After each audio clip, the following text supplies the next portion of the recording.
Ciao amici del T-Gym, siamo con Pier Casiraghi del team Malizia. Ciao Pier. Ciao!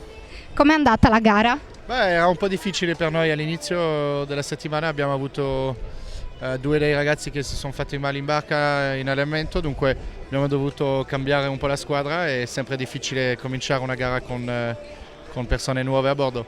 Però ci siamo rassicurati con quest'ultimo giorno dove abbiamo vinto 3 partenze su 4 e abbiamo vinto una gara, dunque per noi siamo abbastanza felici come è finita.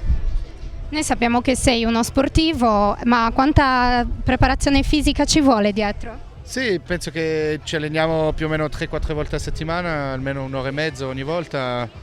Ci vuole del cardio e un po' di lavoro di forza perché comunque sono delle barche molto impegnative e c'è bisogno di abbastanza forza per portarle in giro. Come ti sei trovato qua a Villa Simius? Sì, Villa Simius è bellissimo, penso che è un posto della Sardegna che non conoscevo, è veramente fantastico, tutta la gente qua è stata incredibile e anche tutti i volontari che hanno lavorato qua, è veramente una bella cosa. Grazie per essere stato con noi. Grazie mille. Speriamo di rivederti presto. Anch'io, grazie. Ciao.